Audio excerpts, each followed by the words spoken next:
Regardez comment Xabi Alonso a métamorphosé ce Real Madrid dans seulement 3 matchs. Alors imaginez dans quelques mois, les mecs, on se retrouve pour débriefer ce match de coupe du Monde des clubs, pardon, le troisième match, dernier match de groupe entre le Real Madrid et Salzbourg, victoire du Real Madrid 3-0.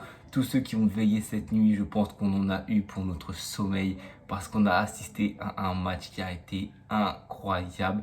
Dans les intentions, dans le pressing, ça a été bon, c'est pas encore optimal, mais je pense qu'on a tous été heureux de veiller ce soir parce qu'on a assisté à un superbe match de football. On a vu un Real Madrid comme on l'a, je pense, jamais vu un Real Madrid qui était agressif dans le pressing, même dans les intentions de jeu. On a vu tout le monde courir dans le même sens du début jusqu'à la fin. On a vu la arme de la combativité, de la précision, les schémas de passe.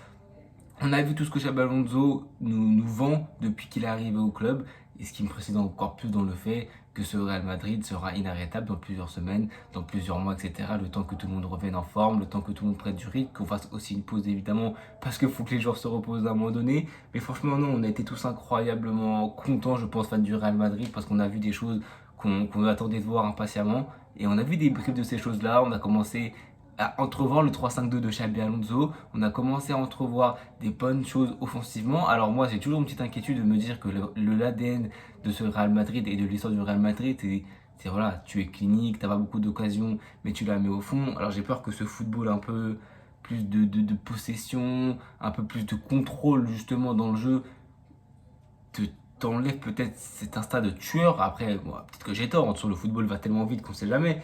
Mais tu vois, on a eu une grosse occasion de venir sur la 10e minute. Tu dois finalement. Alors, il faut encore toujours tempérer parce que ce n'est que Salzbourg.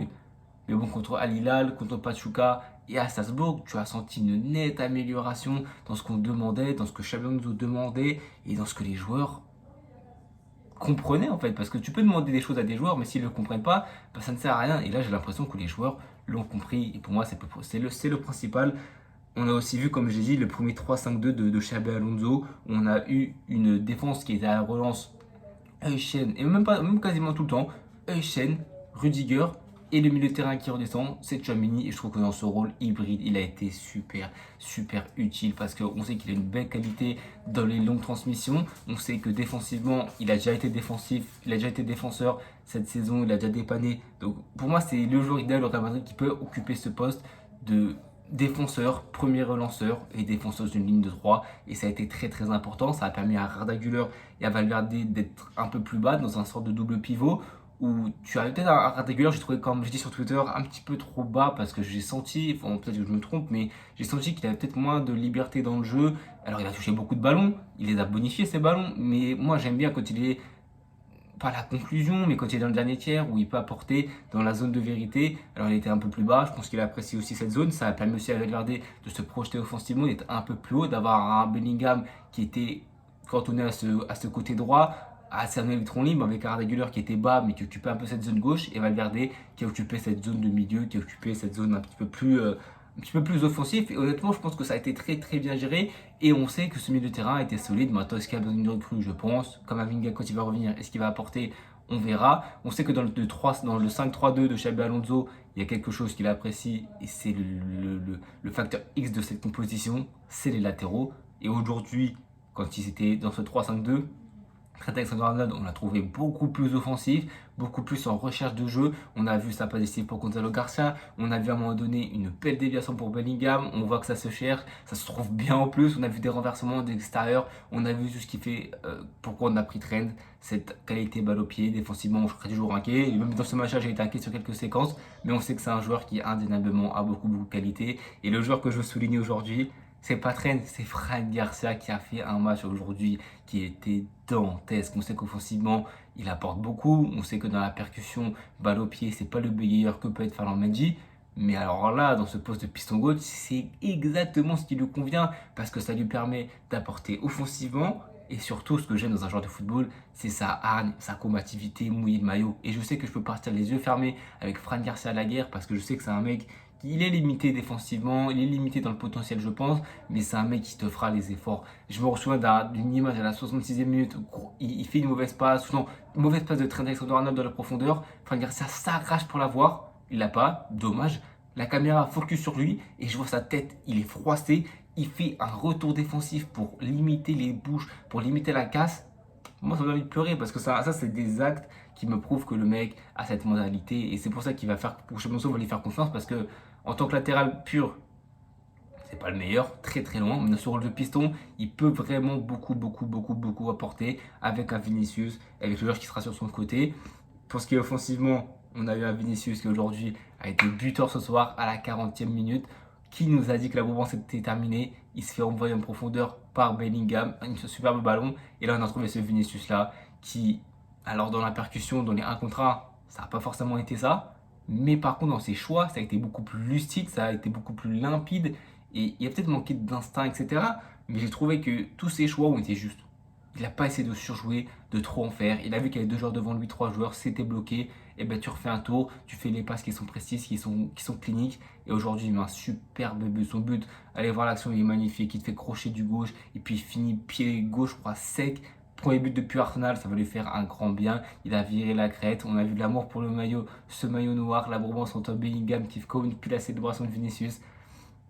Que demander de plus? La connexion s'est très bien trouvée. Il marque à la 40e minute et puis à la 45e minute, c'est Valverde qui marque sur. On a marqué sur un contrôle rapide aujourd'hui avec le but de Vinicius. Et le deuxième but du match à la 45e minute, on a marqué sur une phase où Chabonzo va apprécier ça. Une phase où tu es haut dans le coin de Salzbourg, où tu les annihiles offensivement, tu les empêches de remonter le ballon.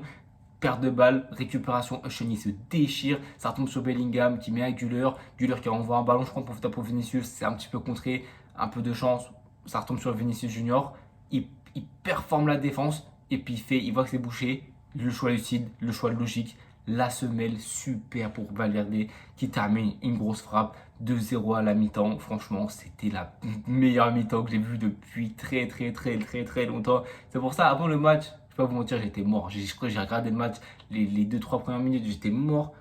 Et quand j'ai vu ce qu'on a proposé, la fatigue s'est enlevée de mon corps. Et j'ai juste assisté à un spectacle qui a été incroyable. Où en deuxième mi-temps, tu mets le dernier but du match à la 84e minute par un homme, Gonzalo Garcia, qui met un but ce soir encore une fois.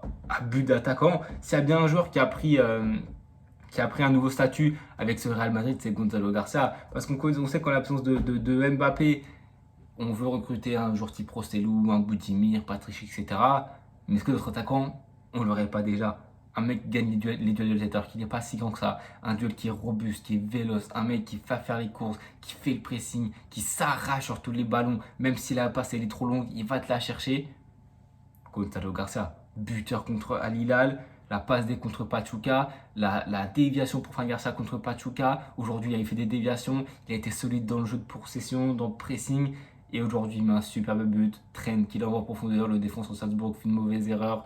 Il touche la balle, ça envoie Gonzalo Garcia en profondeur.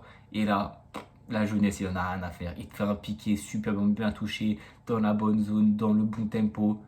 Que demander de plus? Il a fait encore une fois un superbe match aujourd'hui. Ça me conforte dans l'idée que peut-être qu'on a besoin de prendre un nouvel attaquant, mais ça me conforte aussi dans l'idée que qui est-ce que va faire Hendrix en fait?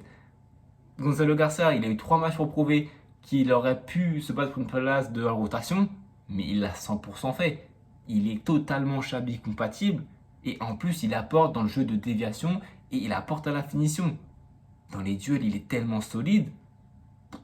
Franchement, Xabi Alonso nous a dit plein de fois, si tu fais pas les efforts, tu iras sur le banc, peu importe le statut. Mais si du coup, on joue selon la méritocratie et pas le statut, je sais pas si Gonzalo Garcia à court terme, moyen terme, il pourra mettre Mbappé dans une sorte de concurrence. Et honnêtement, Gonzalo Garcia, j'ai hâte de voir contre la Juventus mardi à 21h. Ou alors peut-être que ce sera Mbappé. Et c'est justement ça où on verra les choix de Xabi Alonso. Je pense pas qu'il y aura de mauvais choix d'aligner Mbappé. C'est ton joueur star, meilleur buteur de ton équipe cette saison.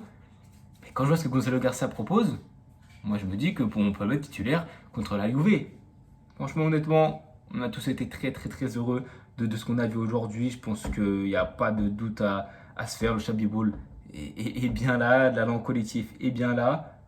Même les joueurs qui sont collectivement peut-être un peu en dessous du lot, aujourd'hui se sont révélés. Tous les joueurs ont pris dans le même sens. Même un Thibaut Courtois, qui on le sait, plus dans un registre d'arrêt. Il a fait un cliché aujourd'hui. Mais ce que j'ai arrêté apprécier, c'est son jeu au pied. Parce qu'on sait qu'il a, en tout cas avec Carlo Ancelotti, son jeu au pied n'était jamais mis en valeur. Et peut-être qu'aussi il a besoin de se chauffer, mais son jeu au pied était catastrophique avec Carlo Ancelotti. Et là, c'est peut-être parce qu'il touche beaucoup plus de ballons, qu'on lui demande des choses plus différentes, mais son jeu au pied est très très très très bon. Il a fait des passes incisives qui cassent des lignes, il a fait des renversements, il n'a pas du tout été avare avec ses pieds, donc honnêtement, je pense qu'on peut tous être heureux. Bon, je vérifie ce que je me suis mis sur Twitter, mais ouais, c'est la construction des actions, c'est magnifique. Notamment, à un moment donné, voilà, sur la frappe de Vinicius à la 19e minute, cette frappe, c'est à l'arrière du gardien, mais on voit la construction Bellingham au départ, en deux touches de balle, ça lâche la balle, tout le monde sait où son coéquipier se situe. Franchement, c'est limpide. Tout le monde se comprend en seulement 3 matchs. Donc franchement, on est tous ravis de ce qu'a proposé le Real Madrid aujourd'hui. Ce n'est que le début, c'est que contre Salzbourg. Mais honnêtement, je pense qu'on est tous heureux de ce qu'on a vu ce soir. Du coup, cette nuit, le prochain match, si tu terminais premier de ce groupe, c'était contre le deuxième du groupe de City et la Juve. La Juve a perdu 5-1 contre City ou 4-1. Ça sera la Juventus de Turin, cette fois à 21h. Si tu aurais fini deuxième, ce serait contre City à 3h du matin.